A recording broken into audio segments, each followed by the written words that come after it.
All right.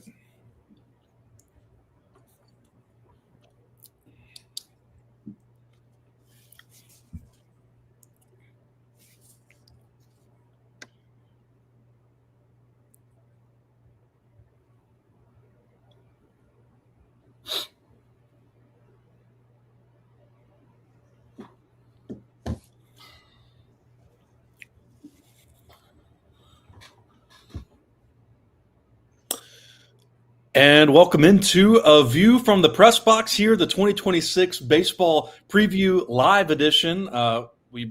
It's here, Glyn. Baseball just a couple days away.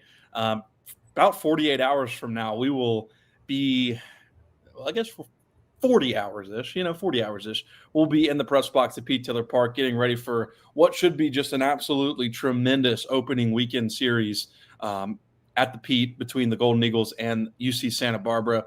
I'm Dima Mixon with the Pine Belt News, as always, and that is Glyn Dyar with 247 Sports, Golden Eagle Pride. Glyn, how is your Wednesday night treating you tonight? Brother, I can't wait to get till Friday. It's like Christmas in February for us baseball fans. For sure.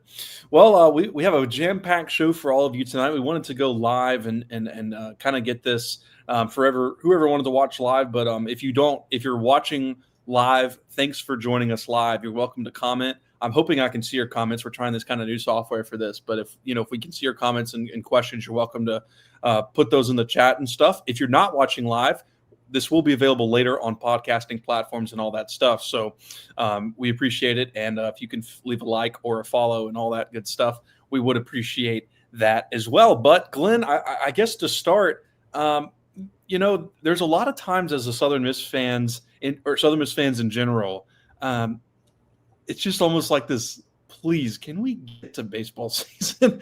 And I feel like this season is almost encapsulated that, right?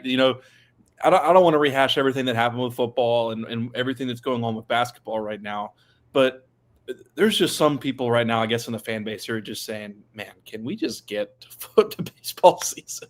Yeah, I mean, we've talked about it multiple times. Southern Miss is it's kind of the unicorn of, I don't even want to call it G5 baseball because we can play with anybody in the country, but if you want to label something, and even as good as Coastal is, they don't have near the atmosphere we have at Southern Miss.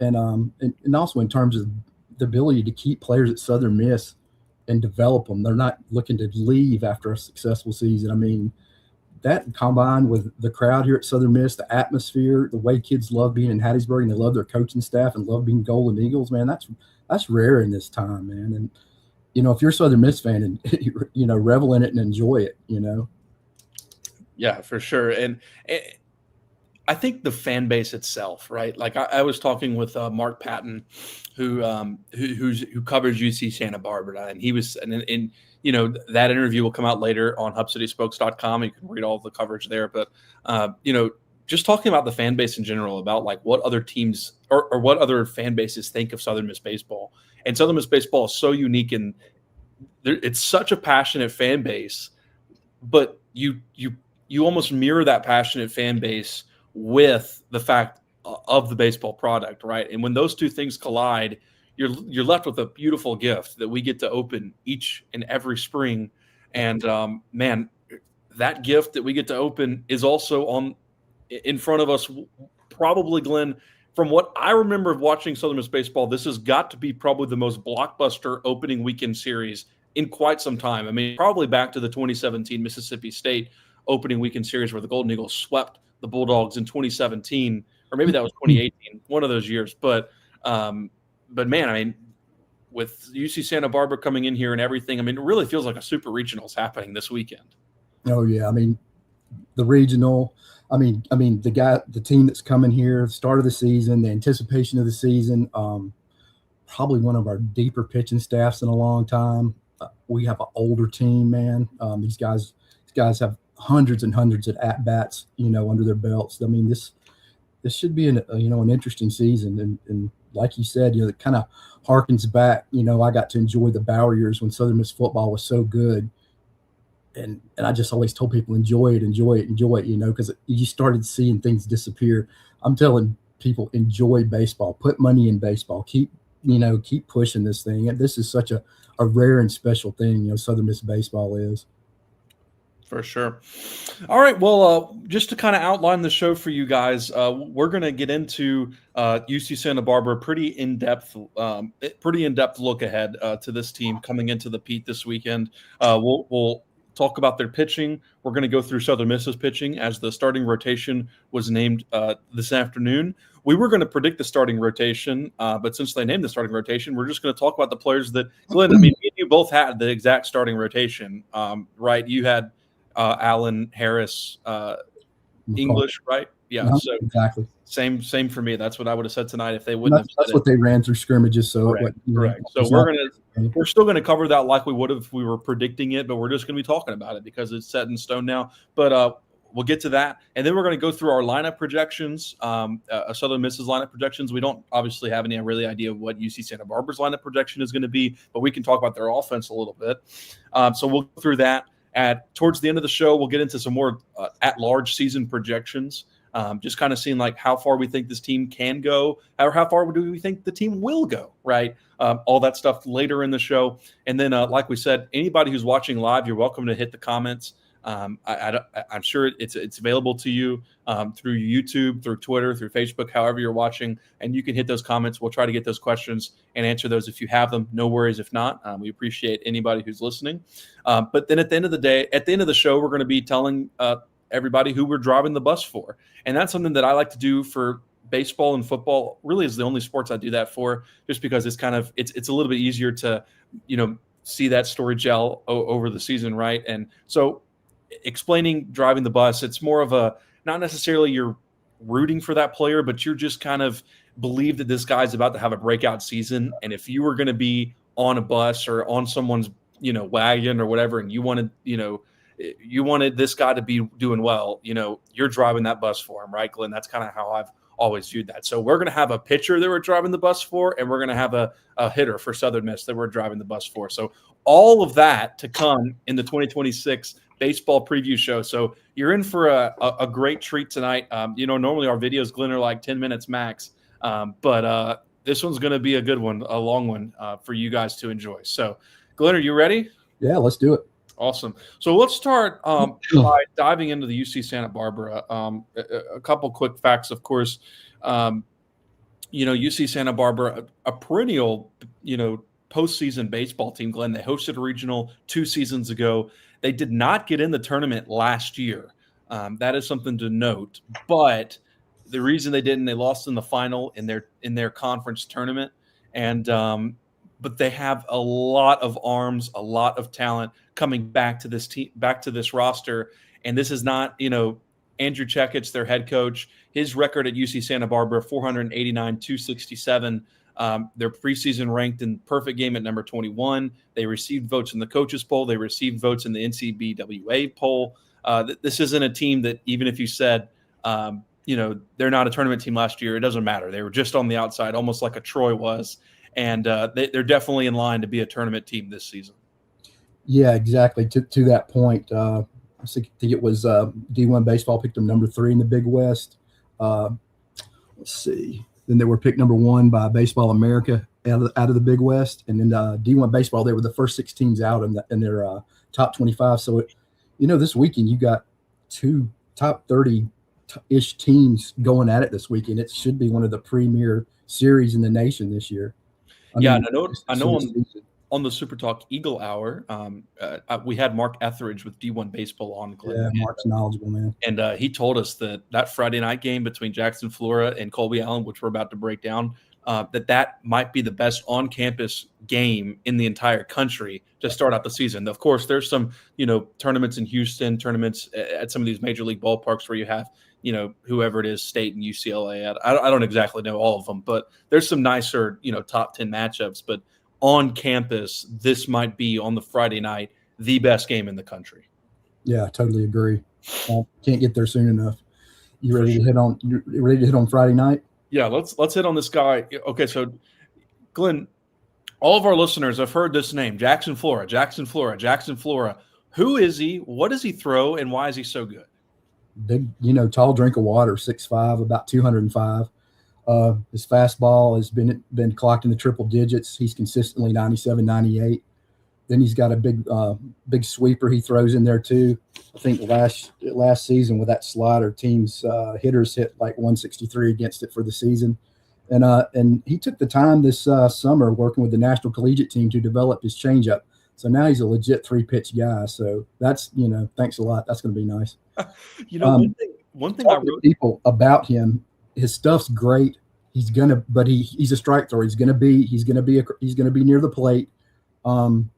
Just if you're USM batter, don't get beat by the fastball. That might be the one you get a best shot at, and late in the count, don't chase, on that slider. Yeah, and his numbers on his vertical break are off the charts. Something that Travis Creel was talking to us about today, actually. When that ball's coming, it might be above your head, but it looks like it's coming over the plate, of course.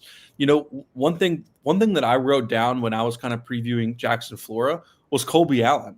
Now, Colby Allen, of course, doesn't throw as hard. He's not 98 to 100. But last season, Jackson Flora, 94% of his strikeouts were off his fastball slider. And that's exactly what Colby Allen is, right? He is the fastball slider for his whole career. And now he's added a changeup, and Jackson Flora's added a changeup. So almost identical offseason changes, additions of the changeup for both of these pitchers. But Flora right now, and I just want to add this, Glyn, to what you already said. He's on the Golden Spikes watch list. He's a preseason All-American by both Baseball America, Perfect Game. He's the number 14 MLB draft prospect per Baseball America.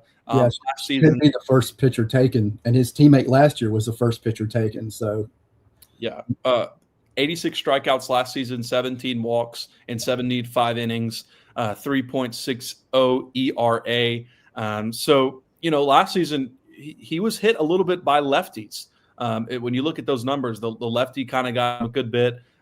His strikeout rate, though, when he added that changeup, reportedly, according to some articles that over there at UC Santa Barbara, up 40% strikeout rate against left-handed hitters. But one thing that I was interested about, Glenn, and we'll get into the lineup in a second for Southern Miss, of course, later in the show, not that many lefties on Southern Miss's lineup. So it's kind of the best of both worlds for Jackson Flora, because 3, maybe 4 lefties on Friday night. I mean, there's not that many lefties on this team. Yeah, so this lineup's going to be a little more balanced when we've been lefty heavy for the last couple of years. Also, I just want to say, sorry to cut you off. This is not beer. This is sweet tea. Don't tell stories, man. Yeah, we've been lefty heavy for the last couple of years. This is a little more balanced lineup, but against the guy. I mean, I don't think it's going to matter if you're lefty or righty. His stuff's just. I don't think you beat this guy. I think you survive him. I think you try to get into counts, you get his pitch count up. Early in the season, he's probably going to be on some sort of pitch count. Colby probably will be too, like 5 or 6 innings, 70 pitches. Try to get deep in, don't chase, get deep into, foul off, get to 2 strikes, have that good 2-strike mentality, make him throw pitches, man. If you can get into his pitch count, that's, that's a plus for sure. Yeah, and that's an important point that you just noted. Both pitchers will be on pitch count, so it's kind of like fortunate, right?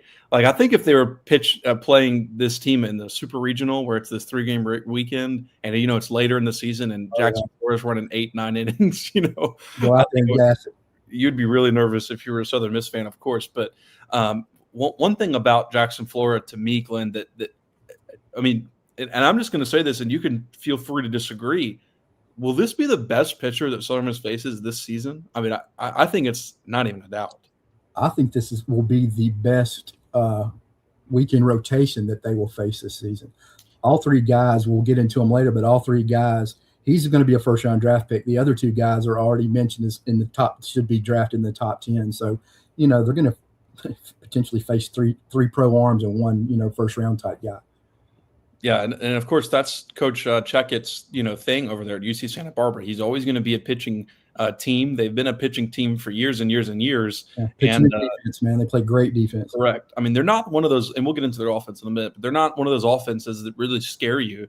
It's that they can just score more runs than the other team because the other team isn't scoring runs. Yeah, they to defense, they fielded it at 977 last year between the second baseman, shortstop, and third baseman, who are all back. They committed 13 errors collectively between them. I mean, they're really good. They're really good up the middle. Yes. Well, it should be interesting. And it personally, just as a baseball guy and a baseball, fan, I'm excited to see Flora pitch in Pete Taylor Park's environment because there's something about pitching at Pete Taylor Park as the opposing pitcher. And when he's warming up over there at the 16-ounce lounge and right field roost, he's like, "What is going on over here?" And if you're a hitter, I mean, these guys are competitors by nature. You want to be tested. You want to go against the best. So these guys should be amped up, to go, and as he will too. I mean, their coach has been piping in, sound and music and whatever over there while they practice. So he's already quasi hyped up what they're fixing to walk into. So yeah, for sure. Okay, anything else on Jackson, Florida? You want to move on to the next guy? yeah, let's go to the next guy. I mean, okay. So the next projected starter, according to the notes, is right-hander Nathan Acevez. He's a sophomore. He was a freshman last year. Glyn, terrific year, 3-1, 1.65 ERA. Yeah, freshman All-American. Fastball sits 95, 98, another big arm. See what I have him here. He's developed a split finger fastball. I'm not real familiar with that as I know splitter changes, but that split finger fastball, I wonder what the action is on that. They were talking about he developed that over the summer and it gave him another out pitch. So he's throwing two different fastballs. Yeah. In last season, only 27 innings pitched last season. Are you a little surprised that, he's named the starter? I don't think I was projecting him to be a starter this weekend. I wasn't, but the talk on this guy is he's a big, huge physical kid like Flora. He's actually probably bigger than Flora, but he's already projected to go in between the third and the fifth round this year. He's a draft eligible sophomore. So, they want to get him out there. He has stuff, plus stuff. So they want to get him out there. Yeah, I'm just trying to pull up their roster to see how exactly big he is. But, when Southern Miss historically faces players, I guess, who doesn't have that many innings, it generally fares better for the Golden Eagles. But again, like you said, this is another guy who's an MLB prospect, and I think that's going to be a recurring theme for the Golden Eagles this weekend against the Gauchos. Yeah, and I'm looking forward to seeing how he responds. Young guy, responds with 5,000 people screaming at him. So it's going to be interesting to see how he handles that environment. Some guys flourish in it, and some guys fold. We'll see. For sure. So he's 6'3", 220. So, yeah, another big guy on the right-handed mound. And like you said, fastball. And what was the other pitch you said? I don't think I've ever heard of that either. Yeah, the notes I picked up was a split-finger fastball. I wonder if that was a typo. I know a split change, which is kind of a dying breed in college baseball. But I'm going to have to dig on that a little bit because I want to watch the metrics of it, when we're up in the press box, see how it moves. Maybe it is a change. I mean, I don't know. I would think that it would be a change up, because Flora, of course, added change up. And, my notes on Acevez is, like I said, freshman All-American last season, his velo 94, 96, touch 98 a couple times last season. And, it should be interesting to see him throw. Their third guy, Glyn, man, it's just, this staff, man, it's crazy. Their third guy, Kellen Montgomery, who's a transfer from Long Island University, and he wasn't just some transfer, Glenn. He was their Friday night ace guy, and he's their Sunday pitcher. Yeah, it's just not fair. And he as well is predicted to go in the top 10 rounds. Yeah, he's Long Beach's, Friday night ace. And now here he is as, the Sunday guy. That's, it goes back to, I have no doubt this will probably be the best weekend rotation we face all season. It's impressive. It's incredible, and credit to them. That's a strong three guys between Flora, Acevez, and Montgomery. And like I said, I'm almost just as excited to see Acevez and Montgomery as I am Flora, just for a baseball fan, Glenn. And notes on Montgomery, like I said, Long Island transfer. He throws strikes. His velo is up to 93, 94. So, all these guys that Southern Miss are going to be facing are in mid-90s to. I got a little more on this cat. 98. He went to the Cape this summer and threw 25.1 innings and left there with a 1.07 ERA at the Cape. Not bad. Yeah, that's pretty good. Not Considering what they're seeing at the Cape. That's a hitter's friendly park, number one, but number two, there's good bats there. They go up there and try to refine their skills. Also with this guy, he's the book on him is a wipeout slider, 17 to 24 inches with horizontal break. So that'll be fun to watch. So, Glenn, do we have any good news for our listeners who are Southern Miss fans? Hey, man, because we haven't even started talking about their bullpen behind those guys. I look forward to the challenge, man. I'm excited about it. I'm not, if I was a player, I wouldn't be scared. I'd be looking forward to the challenge. And I assure you, our guys aren't scared, but sure. It's an impressive group, and we might as well, let everybody know what we're getting into. Yeah, a couple other arms I wanted to run by you if you had some notes on them. One was Cole Triba. For them, he was kind of their closer last season, 6 saves. He's a Cape Cod All-Star, 1.07 ERA. Left-hander. Yes, in the Cape. Yeah. And I think he might come in as their closer for a couple of games. Yeah, 93, 94 from the left side. Big break, big slider. 6 saves last season. They tinkered with making him a starter, but the young cat, came on so strong that they can afford to leave him on the back end. He's a legit shutdown, guy on the back end. So that's impressive. Ray Olivas, did you have any notes on him? Yeah, got him fastball 94, 96, breaking ball 2,800 RPM, and it's labeled as elite. Said he's trending toward a big, sophomore elite, and another guy moving toward getting himself draft notice for the next season as he builds on his resume. I mean, I think the key for me is I think there's some sentiment from Southern Miss fans that, like, okay, it's Flora and then a drop-off between the other pitchers, right? Like, I think there's probably 5 or 6 pitchers on this staff who would all be starting pitchers at Southern Miss. Is that fair to say? Yeah, I agree with that. Oh, no, most definitely. And this, the Big West, that is a great league. You got Fullerton, you got Long Beach State, you got Irvine, you got Santa Barbara, you got Santa Clara. Mm-hmm. I think it's over at Irvine. You got Ricky Ojeda, who's actually rated a little bit higher than the guy Flora we're going to face Friday night. So it's a league full of very talented baseball players, and particularly pitchers. For sure. Anything else on the UC Santa Barbara pitching staff? And if anybody's still listening and worried about hitting the ball on Friday, Saturday, Sunday, like you said, this is, if you want to get to Omaha, you got to hit stuff like this. So you would rather see it now than see it for the first time. Well, into May. This size and this velo kind of reminds me of that Tennessee group that came in. We were facing 97 and 98, an 89 mile an hour wipeout sliders and stuff. So this is, it reminds me of those guys a little bit. No doubt. I was going to say that, but I didn't want to bring up that super regional for our fan base. But there you go, Glenn. You just brought it up. We were both there, and I just remember when who was his name, Drew Beam or whoever it was, came out, and you saw 101, 103, and I was like, oof, it's they just ran out one guy after the other, So and I think I'm with you. I think this is almost an identical style, because they got 6 or 7 guys who are all in the mid 90s. Yeah, the difference is that they do not have the lineup. Colby's not going to face that type of lineup. So. Correct, and we're about to get into their lineup, but Southern Miss, right, Glenn? And we're going to get into Southern Miss pitching in a minute, but there's maybe 4 guys who can hit 95 plus. Off the top of my head, I don't even think it's 4. Yeah, we have 4 to 5 guys who can hit 94, 97 with no issue.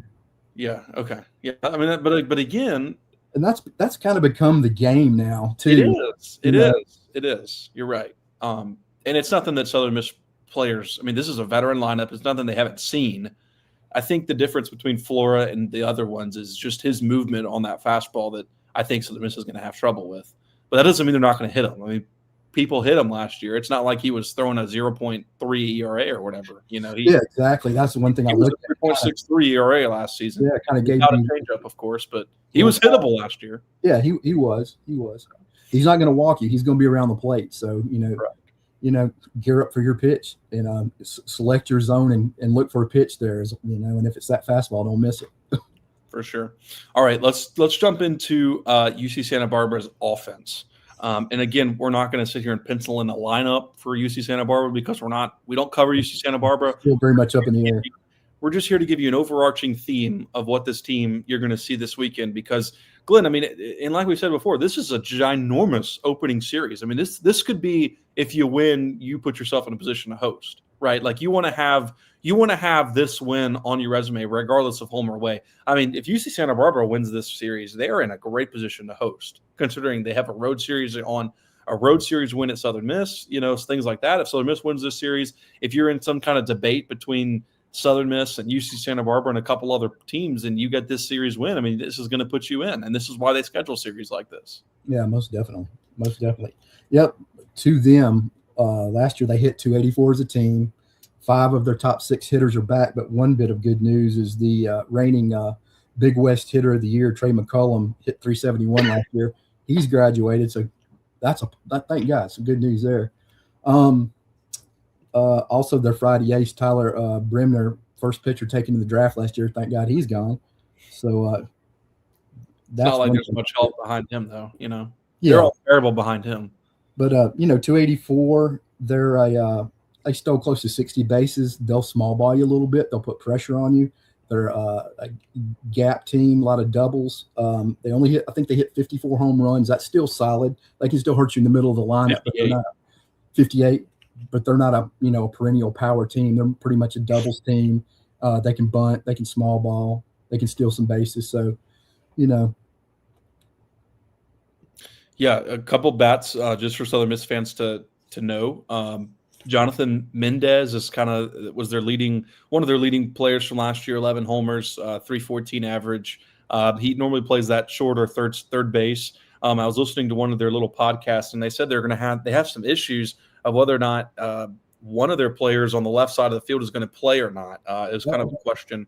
I didn't know exactly who that was, and Mendez can play short or third. Their catcher, Nate Vargas, 306, 50 RBIs, and he led the team in RBIs last season with 10 homers there. Rowan Kelly, who plays center field, he was 355 in his freshman season. So freshman year, you can't be disappointed with that. He hit 403 in conference play. Xavier Esquire, 281, 8 home runs. He's one of their best defensive players. I think what I was reading was their biggest question mark right now is at first base. They don't really have a first baseman. It seemed like they have about 6 guys, and that lineup really isn't fully settled. So when you think about this team, their offense, this isn't an offense that necessarily scares you like their pitching staff does. This seems like an offense that, especially, and we'll get into Southern Miss pitching in a minute, but this is an offense where you really feel like this Southern Miss pitching staff can get after it a little bit. Yeah, to first base, they did some work in the portal and picked up a All MAC guy from Ball State, first team All MAC guy. He's probably going to be their first baseman. Hit 336 last year with 10 home runs, so he's a guy that can help them out at first, or even maybe a corner outfielder. But I'm looking to see him at first base. Okay, but it's not an offense. You feel like the Southern Miss pitching staff can get after this offense just a bit. Yeah, I think that's going to be the great equalizer. I think we're good enough on the mound if we do what we're supposed to do, and good enough defensively, where we hopefully we'll limit these guys and stay in the ball game, and battle, and take advantages, anything they give you, take advantage of it. Don't miss your opportunities. For sure.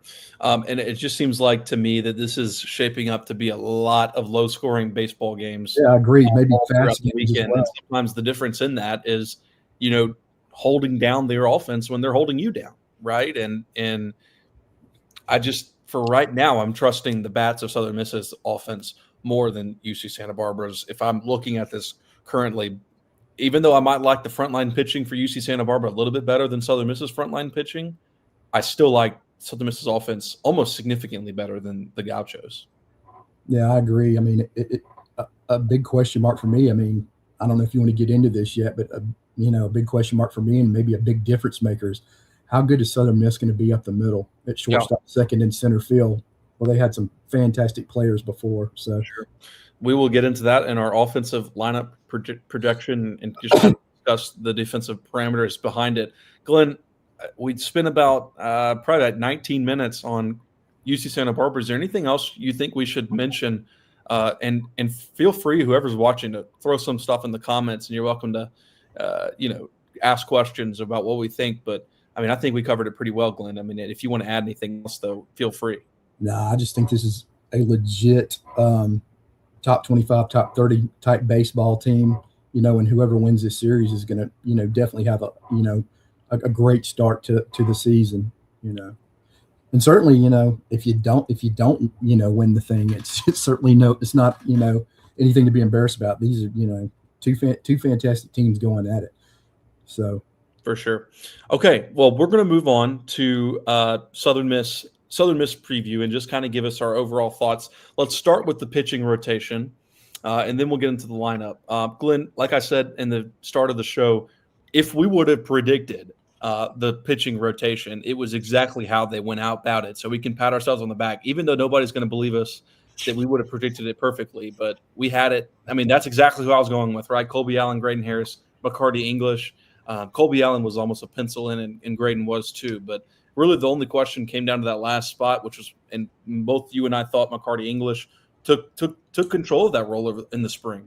Yeah, I thought so. In the end of the end of his fall was really big too. It set him up. I would say coming out of that fall with that strong finish he had set himself up for that spot. Battling Crabtree for that that third spot. Yeah, and you would assume that Crabtree would more than likely be the midweek starter moving forward, correct? Could very well be, yeah. Yeah, that's what I think too. Okay, so I want to start with Colby Allen. And, what we saw in the spring, to me, a little bit of struggle locating his fastball and changeup a couple of the times that I saw him. What say you? Yeah, maybe not as lights out as I saw him in the fall. Yeah. But Colby's Colby, man. He's gonna throw that sinker 90-92. He's gonna come with that big sweeping slider. But now you can't gear up on anything because you never know out of that same arm slot. Now it's gonna come that that change up. And didn't you talk to him? And wasn't it kind of a splitter grip he's using on it? Yeah, split change. Exactly right. And I put that out on a story. Came out earlier this week. But that was a great story, by the way. Good read. I enjoyed it. Well, I appreciate it. But yeah, talked about that split change, and Gunnar Leger kind of helped him with it. And it sits about 85 to 86 in the spring scrimmages. And he's been locating that pitch, and it's nasty when he locates it. I mean, it's almost lethal when he. Yeah. It is lethal. It's not even almost. It is lethal. He's been equally getting righties and lefties. I mean, Oz will call it to righties or lefties as out pitch. He's been He's been able to spot it up. So, do you think there's going to be any adjustment period for him where it's not, in years past it's had to be 20 pitches, and everyone had to be almost perfect. But when they're extending him, and he's going to be on a pitch count Friday, but when they're extending him 4 or 5, 6 innings, I don't necessarily know, because I feel like he's already had that adjustment over the fall and spring. But I'm wondering if it maybe is a little bit of adjustment in game. I think the big picture, I think it's going to be easier for him. He knows exactly what his week's going to look like. Before he's like, do I blow it out for a couple of innings, or do I need to say something maybe, to give my team an inning or two on a Sunday, because we used him multiple times during weekend series.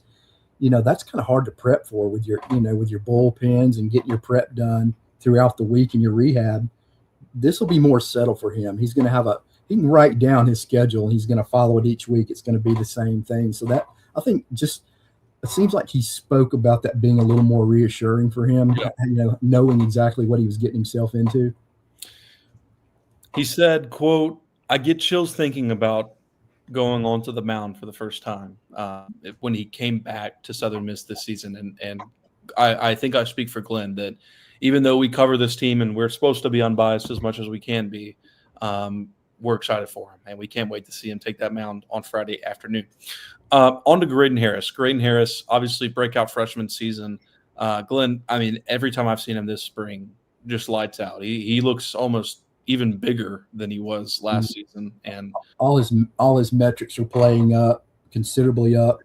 Gunnar Leger has been a great ad for him. Gunnar was a big time lefty at ULL, so he knows how to teach. A lefty has a little bit of that in his background. And he taught him a cutter, which has played well off his slider, correct, made him better. But I don't know if I know many of another lefty at Southern Miss that throws a cutter. But Gunner's taught a lot, added the cutter to a lot of guys this year. Going to see as an extra a new pitch for these guys. But Yeah, I mean McCarty English, right? He added a cutter, and so but on Graydon, obviously such a breakout freshman season. He kind of faltered a little bit towards the end of the season, but then came back, and of course in that regional, and he was lights out.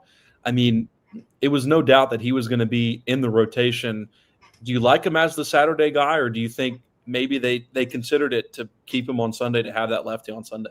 no, I like splitting up your righties with him in the middle. I like that, and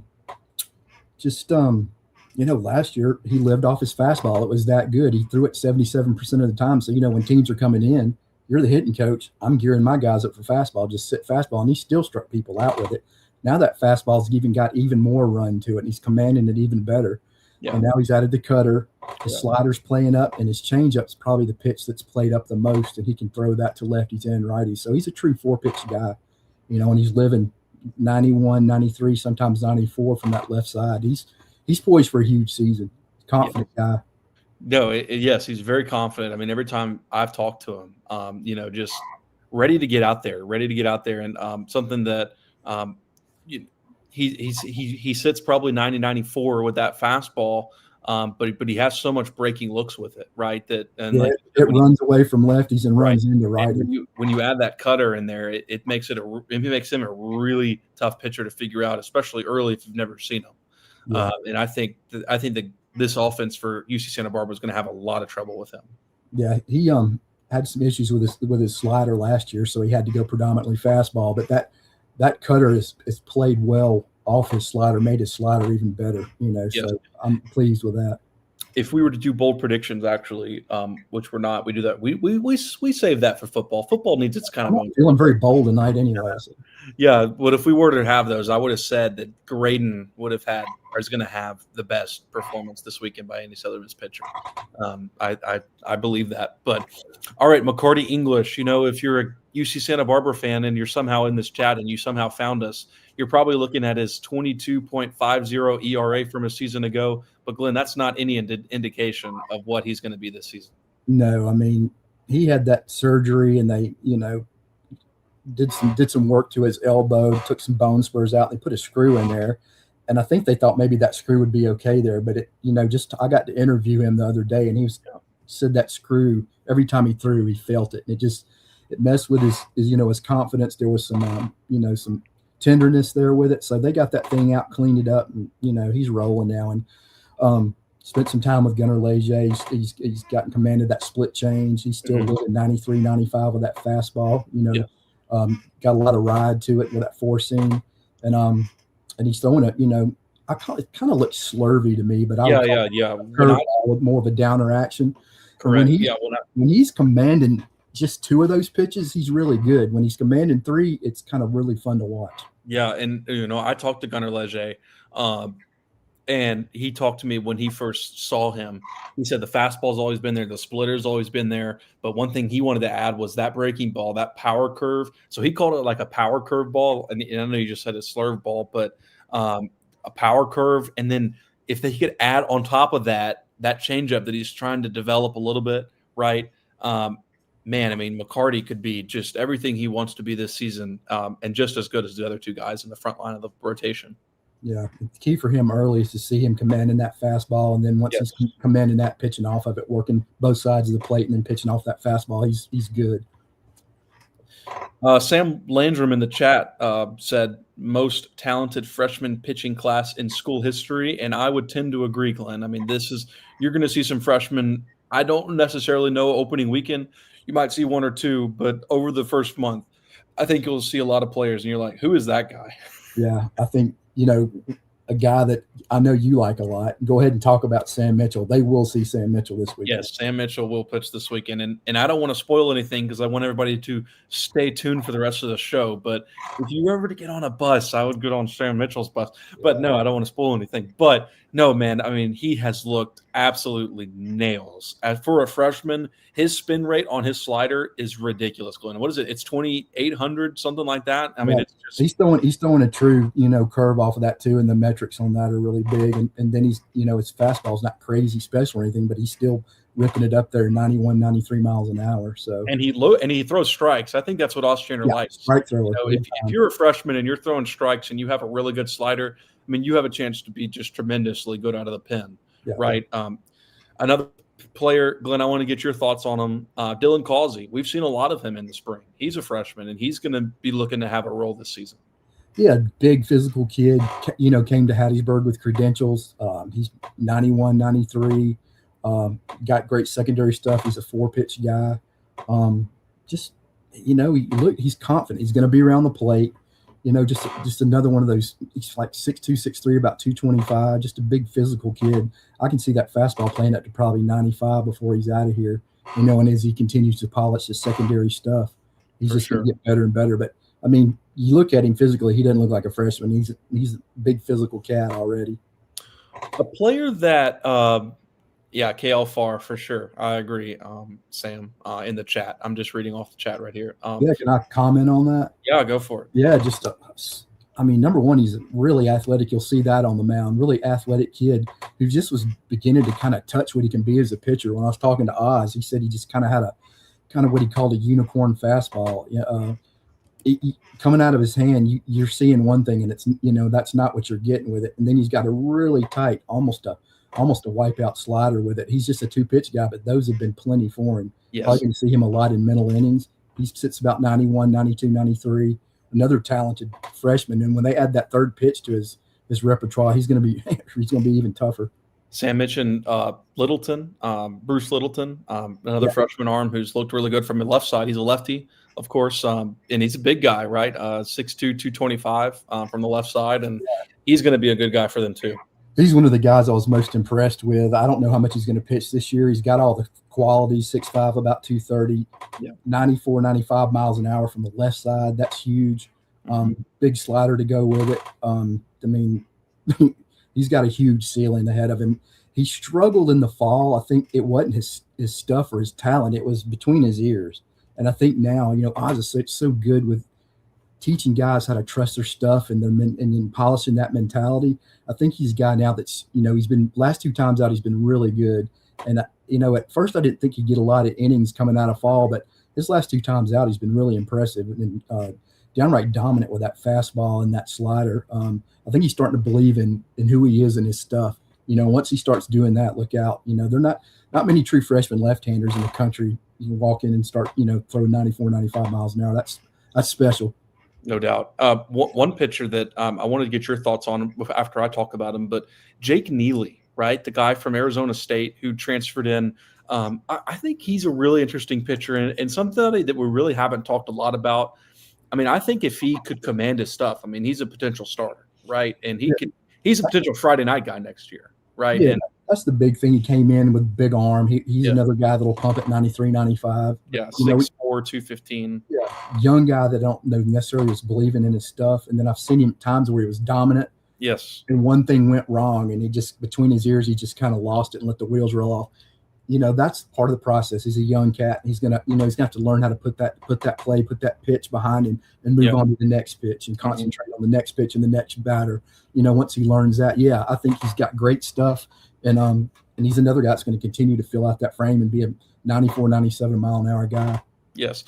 We could talk about pitchers all night, Glenn. There's just so many on this team, but I wanted to ask you about 2 more, and then we'll move on to our lineup projections for Southern Miss on Friday. Josh Ock and Camden Clark, those 2 players, to me, Camden Clark, number one. And I think people who are listening know this, but man, Camden Clark is going to be a stud for Southern Miss baseball. I know that you were thinking about driving the bus for him this season. You switched it up at the last minute, but I just don't think he needs anybody to drive his bus for him. He's doing just fine. Yeah, you could drive the boat for him. Out of the fall train and the spring, he's had probably the most electric stuff I've seen of anybody. It's insane. He's 90, 93, 95. That thing's going to ride through the zone. His breaking stuff's nasty. Slider, curveball, changeup. Yeah. And he's tough as nails. No, he's not afraid. If you had to sit here today, would you say he's the first out of the pen Friday? I think they want him. I think he's the guy that's going to be their closer, man. I think he's going to be a back-end monster for them. I always say he's going to be the Colby Allen of this season. we lost Payne, and he's really the only guy I see that has that kind of stuff like Payne had, that can come in and just shove it. Yeah. It's up to Oz. Yeah, he could have the Colby, like you said, the Colby role. Use him twice during a week. It's just up to Oz what he wants to do with him. He's got lots of options. For sure.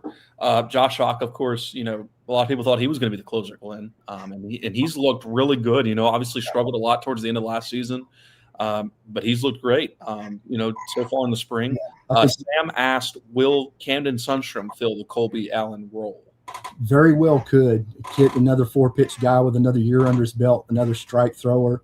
Not overpowering stuff, but he's around the zone. He knows how to pitch. Pitches to contact when he needs to. He could definitely be a guy in the middle. You could even see him, come out on a midweek and start a game for us. So he's another guy, kind of a Swiss Army knife. You can put in a lot of different places. Awesome. Well, guys, we have all season to talk about all these pitchers, so we won't bore you with all that tonight. So, Glyn, let's get into our lineup projections of how we would pencil out if we were Ostrander and if we were Travis Creel. How would we pencil out the starting lineup for the Golden Eagles against UC Santa Barbara on Friday at 4 p.m.? Do you want to do this like you just name your 9, or one of us name one and then the other and see how it compares? Okay, so why don't you go first, and then you give your 9, and let me pull this up so I can write yours so I can reference it so I don't have to keep asking you. All right, go for it. I got in my leadoff spot ULL transfer Caleb Stelly and probably playing center field. Then I got Joey Urban in left, Russo in the 3-hole at first base. I think our DH is probably going to be Gillespie to start the season out, hitting out of the 4-hole. And then, the South Alabama transfer, it's got a huge shoes to fill. Nick Monster spot at second base. Kyle Morrison, power lefty out of South Alabama. I think he hit 9 home runs last year. I think he hit 2 against us in one game. Yes. Or he's on the weekend. Right field, Ben Higdon's going to, take, fill the big shoes of Tuna over there. I think then you'll see third baseman Barrett, in that 7-hole. What a luxury to have a guy like that. Trey Barrett in the 7-hole. Just say that over and over again. Yeah, and then Stockman in the 8-hole. I mean, who was my low-key MVP last year. I mean, We don't do anything we did last year without the season he had. And then, the talented true freshman shortstop, Long in the 9-hole. So that's what I got. Long in the 9-hole. All right. You ready for mine? Let it rip, man. All right. I got Morrison leading off, second baseman. Morrison leading off, Urban, and I have him in center field. So you had Stelly in center field. I got Urban in center field. So Urban in center, Russo at first, and I have him in the 3-hole. Gillespie in the 4-hole, just like you do, and I think he's going to be in left field to start the season. I think it's definitely going to end up like yours is, but this is just for Friday, just to say that. And then after Gillespie, I had Caleb Stelly in the 5-hole, and I have him as the DH to start. And then give your reasoning behind that. You know what I'm talking about with this health stuff. Yeah, and sometimes like we've been to the scrimmages and he hasn't started in center field with the starters. He's just looked a little still kind of banged up, and I don't think that he's probably like 95%. It's not like he's not. It's not like he's like 60%. I'm not saying that, but he's probably 95%. And it's like, listen, we probably just don't want him running out there in center field in the first weekend of the year, right? We just want him to swing your bat, get familiar with it. Still on the road recovery. You would rather Caleb Stelly be out in center field, march on, right? And Urban's going to be fine out there. Yeah, and to add to this, I got to sit down and talk to the kid after he almost ripped my hand off. He's way bigger than I thought he was, strong. He said after that back surgery we did for him, and it wasn't invasive, it was pretty minor, that he felt better coming out of that surgery, 1 week out of that surgery, than he'd felt in the last 2 years. So that's big. Yes. Okay. So let me finish this and then we can talk about it. But so Morrison 1, Urban 2, Russo 3, Gillespie 4, Caleb Stelly 5, Ben Higdon 6 in right field, 7 in the 7-hole, Dre Barrett at third base, in the 8-hole, Tucker Stockman, and then in the 9-hole, Ty Long. So we only have a little bit of differences as far as the order. which at the end of the day, we're just kind of shooting straws. We really don't know what Yeah, they're going to do. and that has a potential to be a very long lineup. Oh, yeah. You know, I guess, you have to navigate that thing as a pitcher. So I mean, golly, I mean, and if you know what would be the catalyst of this team being just tremendous, if Stockman and Barrett are both 10 home run guys, if they're both 10 to 15 homer guys, I mean, this lineup will be the deepest lineup that Oshringer's had. It's not even close. I mean, considering that you have Stockman in the 8-hole already is ridiculous. If on any other team, he'd be in the 4 or 5-hole, right? So, yeah. but you're not going to put him ahead of these other guys. I wanted to add too, the crazy power numbers our team put up last year with home runs and doubles and and slug. I was talking to Travis Creel coming out at the end of fall, kind of touching base with him, and he pulled the numbers year over year, and they actually, this group hit more doubles and home runs during their fall ball than that group hit, the 25 group hit the year previous. So the potential for plenty of power will be there throughout that lineup. Yeah, I talked to Travis Creel today, and I said, so how long until people start saying fire Travis Creel? And he said, about the 3rd inning on Friday. And I said, I think that's just ridiculous. I've talked to tons of great players, pro ball, that are playing pro ball and played at Southern Miss, and they said to a man over and over again that he's one of the better hitting instructors they've ever dealt with. I said, Coach, are you sure? Like, it's against an MLB arm in Jackson, Florida, and they're going to be calling for your job in the 3rd inning? And he said, yep. Okay, that's what you want. Okay, Glyn, one thing I do want to ask you about, and something that we've both seen in practice, this isn't, we're journalists and we're covering this, unfairly, concerning a little bit middle of the field for the Golden Eagles between second base, shortstop, and center field. I mean, It's obviously at center field, you're not going to get a Jay Cook, Matthew Etzel, Dalton McIntyre, and whoever they throw out there first at Urban or Stelly. But I've just seen a couple of things that's made my eyebrow kind of go like, Yeah, I mean, the guy that they're going to have the hardest time replacing at the plate and more importantly at second base is Nick Monastery. Yes. We presently don't have a guy there right now that has Nick's range. This guy, and Morrison just needs to make the routine plays and be solid, make the plays you're supposed to make. There are plays that Nick made that this guy's not going to make. That's, a given.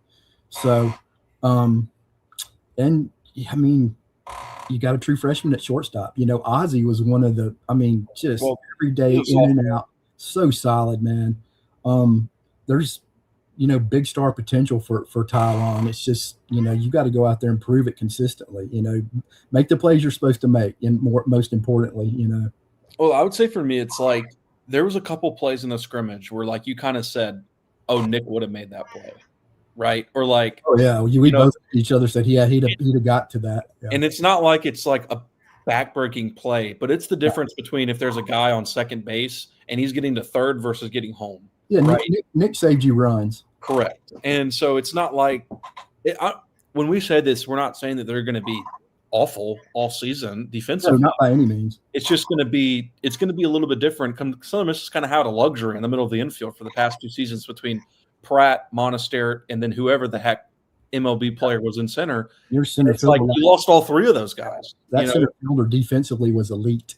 Correct. Jay Cook was the best defensive center fielder I've ever seen at Southern Miss. Yes, and I actually, like I said, we talked to Travis Creel today, and he was telling us like, the center field is not going to be the same. And it's not a lack in those guys. They're going to make the routine plays. It's not like they're letting pop flies drop in front of them. They're like, where'd it go? That would be like me. No, not at all. I mean, I'm not saying that. It's just Stelly was plays that would have been the plays that should have been doubles last year will probably be doubles this year. Is what we're trying to say. Yeah, I mean, again, same thing with Nick. Cook saved us runs. He stole doubles in the gaps. I mean, it's not going to be like that this year. But to Stelly's case, somebody I talked to at ULL said when he was healthy, which was about half the time, he was their best defensive outfielder. So I feel good about him. And if he has trouble, Joey Urban's more than solid out there. Yes, you're just not going to have that guy that's a 4.4 sprinter that reads stuff off the bat like he knew where it was going to go, before it came off the bat. Yes, yes, it's just going to be a little bit of a drop off, but it's not a significant drop off. It's just a drop off, and that's just going to happen when like it's different if Ozzie Pratt was coming back, right, or something like that, But the fact that they lost all three of them to me was just kind of the oof. Yeah, that golden triangle, so to speak. It'd be different if one of them was coming back or whatever, but they lost all three of them, so you're going to have some growing pains there. Doesn't mean that I don't know if I'd say right now it's going to cost them games, but Right. but there's going to be plays you're going to be like, oh, like Yeah, they're going to be. There's been so many plays in scrimmages that me and you sit next to each other and we were like, oh, Urban would have made that play. Oh, It's like, oh, Monastery would have made that play. Yeah. And it's nothing against those players in the middle of the infield. It's just the truth. The fun part's going to be watching Ty Long because he has the Yeah. ability physically. I mean, he's a 6 foot, 205-pound shortstop, a big physical kid. He has a big arm. He has the ability to be a superstar at shortstop. It's just, when is that going to happen? If, when, what's it going to look like? Is he going to take his lumps? Is he going to, make the routine plays? And, it's going to be a learning process. For sure. All right, so Glyn's got Stelly, Urban, Russo, Gillespie, Morrison, Higdon, Barrett, Stockman, Long. I have Morrison, Urban, Russo, Gillespie, Stelly, Higdon, Barrett, Stockman. So pretty similar, but obviously we're kind of just shooting in the dark. We don't really know. I mean, what they run out there in spring scrimmages, they sometimes just switch up completely. I think they know we're watching. Yeah, Urban and Stelly have both split, the scrimmages at center field. You just – it could be either one of those guys. Both of them may play some center field this week. So, for sure. All right, let's move on. And again, for all the people watching, any questions, you're welcome to throw it into the chat, and we'll get to them as best as possible. But moving right along, Glyn, I wanted to get into just kind of our season projections. We've been going almost an hour now, so we're going to kind of wrap this up with season projections, and then after that, we'll give our players we're driving the bus for, and then final thoughts and picks for this weekend against UC Santa Barbara. So, we're going to throw a number out there for everybody listening. We're going to throw a number as far as wins and losses out there. But, obviously it's just a shot in the dark, but just kind of, if we went through the schedule, exactly, win, loss, we kind of did that because we're nerds. And then, so Glyn, why don't you go first? Give us your regular season record, and then conference record, and then do they win the Sun Belt Championship or not? And then don't say anything about the NCAA tournament yet. We'll get to that in a minute. Yeah, I got let's see here. I got 41-14 over the regular season and 22-8 in Sun Belt play, and I have them number 2 behind Coastal.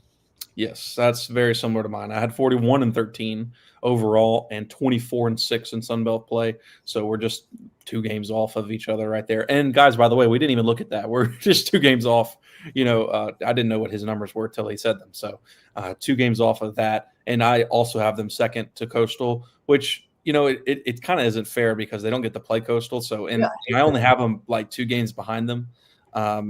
Yeah, Jace, we'll get to that in just a second. We'll get to your question. 1 second. But it's like, really, this all comes down to whether or not you think they're going to beat Troy in that, conference series, because they're going to win probably almost every other conference series other than, they always lose one each year. That's going to be in Hattiesburg this year, correct? Correct. And so, and I think they do. I don't think Troy is going to be able to pitch the ball very well. I'm not a fan of Troy's arms just early in the season. A bunch of big mashers, and they're going to have to out hit you. Correct. And I just don't see that happening, especially in that point of the year with this pitching staff. But so I have them like 2 games behind Coastal, but the problem is Coastal doesn't play Troy or Southern Miss, so they're just going to cruise in conference play. And so, that's just is what it is. Coach Schnall's loving that. Yeah, for real. Okay, so you got Coastal, the 1 seed. Does Southern Miss win the conference championship in Montgomery? Oh, heck yeah. Okay. Yeah, I want to see them. I want to see them and Coastal go at it again. Yeah, I do too. I think that'll be the championship game, and I'm with you. I have Southern Miss winning the Sun Belt Championship as well. Okay, hosting a regional, yes, no? If they have the record they have, and they, win win that Sun Belt Championship out right there in Montgomery, yeah, see, why not, Yeah, I think so too. I think they're hosting a regional again too. I don't think they'll be a top 8 seed, but I think they'll be hosting a regional. Do they win their regional, Glyn? Yeah. Okay. They'll win the regional. It's the super regional where we always drop the ball. I got them winning a regional too. So do you have them getting to Omaha? Yes or no? Right now? God, Dima. Well, Why don't we say we're going to both say no, so then that way nobody can click on us, you know? Yeah, my dream as a Southern Miss fan was to get to see my team play at Omaha and once in my lifetime. In 2009, the good Lord blessed me with that. So I almost feel like I'm ahead of the game. You have to have so much go right for you. You really do. I mean, you almost have to be just totally blessed, lucky. My lights are going out. It's so hard. You know, because the team that went for us was not nearly one of Corky's best teams. Yes. It was just a team of fate, man. And the team that almost went 2 years ago wasn't Scott's best team. You know, that should have beaten, that almost beat Tennessee in that Super Regional. You know, that wasn't Scott's best team. Regardless, we both think they're going to go deep in the postseason. We don't think this is a team that's just going to get beaten. We have them hosting a regional. We're not going to predict past that. We'll get to that later down the road. All right. Jace Gollaby asked, what is different this year that you might think helps Southern Miss break the super regional barrier and make it to Omaha? Jace, I mean, I'll let Glyn answer that in a minute, but I just really think this, if you take like last year's team, for example, and you think of their 3 through 8 pitcher, right? Like it was kind of shaky beyond JB Middleton and, you know, what they had with Matthew Adams and a couple other those arms, Sibley, Colby and Silvely, like outside of those 4 or 5 guys from like 6 to 10 was a little shaky. You didn't really know what you were getting on various nights. Yeah. The difference in this team is they're 5, and Glenn, you can correct me if you think I'm totally wrong on this, but their 5 through 12 guys this season are, I would say, almost as good as their frontline guys. That to me is the biggest difference. Yeah, to what you said, pitching depth is the biggest difference, you know, for this team. We were not, you know, Oz had to ride 7 guys to death, 6 or 7 guys to death. You know, you get toward the end of the season and you're in these all-important tournaments. We weren't built for tournaments as a pitching staff. This team will be.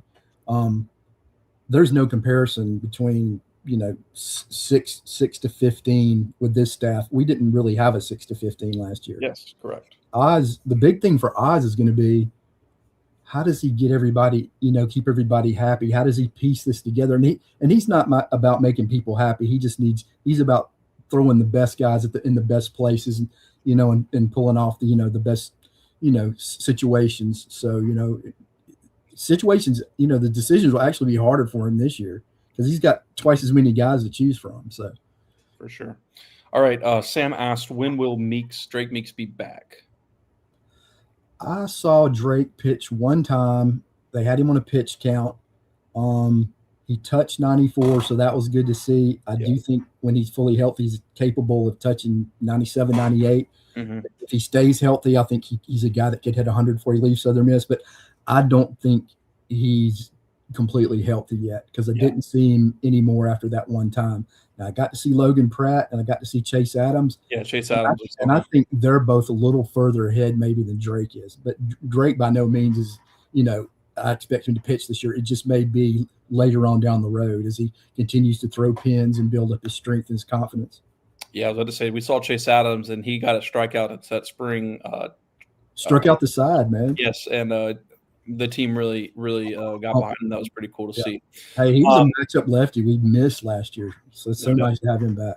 And they have a lot of lefties on this team, this staff that could be good. Brooks Willoughby being one of them. We haven't even talked about him. He's pitching with a bad back last year. I've really compared him to Justin Storm. Could be one of those type guys who, you know, you're always looking for that guy who comes out in a regional when you need him, you know, and gets you 4 or 5 innings. And they have so many of those players this year that they did not have last year. Now, of course, they got it from Camden Sundstrom and Graydon Harris last year in that Sunday. You know, 2 freshman arms, and they came through in that Sunday doubleheader between Columbia and Miami. But I think they have even a further amount of treasures this year. Okay, driving the bus, and then Glenn, we'll be done before there's any other questions because I feel like we could literally talk here for 2 hours. But I know you need to go to bed. And old man. Okay, so pitcher, who are you driving the bus for this season and why? I cannot wait to see J.W. Armistead take the hill. For 2 years, he's pitched here hurt. Mm-hmm. He's completely healthy now. He's got that funky arm slot. He's brutal on right-handers, and that fastball runs away from right-handers and runs into left-handers. Then he's got that, you know, that tight sweeper slider off of it, and then he's got a change he's working off of it too. He's the 3-4 times I've seen him, he's been 91 to 93. He's been landing all his stuff. He's had command. You can tell he's gotten in a rhythm, and just it's like sitting guys down. He's got a chance to be huge for Southern in the middle innings as a bridge guy this year. You know what? When I talked to Matthew Russo at Southern Miss Baseball Media Day, I asked him, I said, hey, who is the hardest pitcher you face? And he said, oh, J.W. Armistead, without a doubt, this fall. It's just kind of surprising to hear that. And then, of course, we saw him in spring and fall, and he looked lights out, like you said. And I think he's going to have an expanded role. Excuse me. When Oz talked to him, he's kind of said, like, hey, you better figure this out, or we're not really going to have a place for you. Yeah. He kind of challenged him in that. With that arm slot, his length, and every pitch he's got gets great movement on, and it's really hard to pick it up. Yeah. So a lot of deception to it. And for me, for pitcher, we already mentioned him, but I am driving the bus for Sam Mitchell. My first scrimmage in the fall that I saw this team, he was on the mound, and I saw him, and I looked at you, and I was like, that guy is ridiculous. I said, if that guy continues to trend in the right direction, he is going to be. He could be unhittable in 3 or 4 years, right? He could be everything he wants to be. One of the more complete freshmen I've seen here in a while. Yes. So I'm driving the bus for him. If you do not know the name Sam Mitchell, you will know it, especially by the end of this weekend. I'm going to say that. By the end of this weekend, you'll be like, Sam Mitchell, that's my guy. Okay, hitter. Who do you driving the bus for hitting-wise? I've just been super intrigued with Caleb Stelly coming over from UL. Flashed ability to hit in the middle of the lineup there and hit for power. And he did all this with a really bum back. He said his back hurt so bad that he had to totally change the way his batting stance was to take pressure off his back. So he's almost swinging down at times and early on pitches because he's having to step to get things going. So now he's healthy. He said, I really never had a chance to realize my power numbers. I'd say he's pretty healthy. He hit one the other day, dead center, no doubter. Yeah, 415 feet. So he's a guy that can give Southern Miss some middle away power. He's got some power to the opposite field. I think he's going to be fun to watch. For sure. And another guy who hit one no-doubter to the center field was Davis Gillespie, which is who I'm driving the bus for this season. A guy who I've loved since I saw him as a freshman, and just always said that guy is so good, and he's so strong, of course. It was 41 degrees, and he hit one 430 over the center field wall. Yes, so dead away. Yep. Crazy. So, obviously struggled last season, but people forget that he had a great start to the year last year, and then just kind of fell off a cliff, Glyn. He's back. He looks probably the best I've ever seen him. Almost every single scrimmage I've been to, he's homered. And I just think he's in for a breakout season, which is why both of you and I both have him in cleanup in the 4-hole. And, sky's the limit for what he can do this year. And they really need one of these guys to be a 20 home run guy. And if you're trying to think of one of them who could potentially be that, it would be between him and Russo for sure. Yeah, no doubt. I think Coach Creel did a great job, getting his confidence back, changing some things up, with his stance and his hands. His strikeout numbers are way down. That's huge for him. I look for him to have a nice big, comeback junior season. Awesome.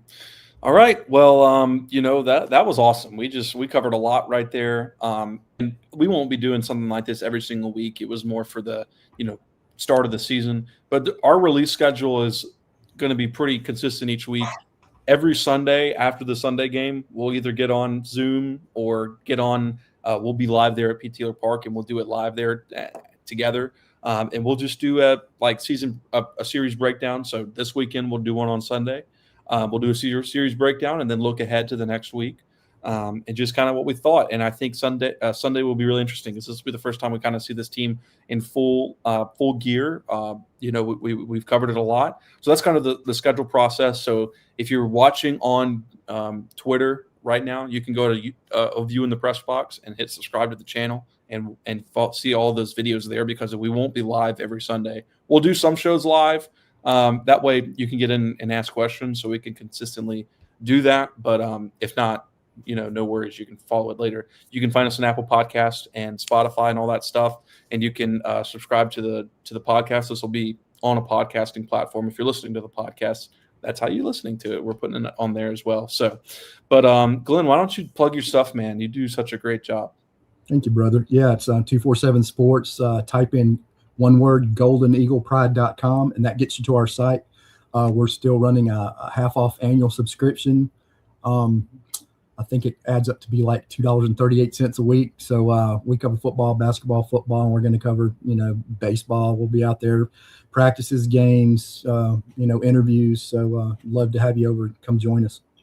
For sure. And you can always follow my coverage at the Pine Belt News, hubcityspokes.com. You can type that in, hubcityspokes.com/sports. And it's a subscription, but there's also free stuff on there. So you don't necessarily have to subscribe.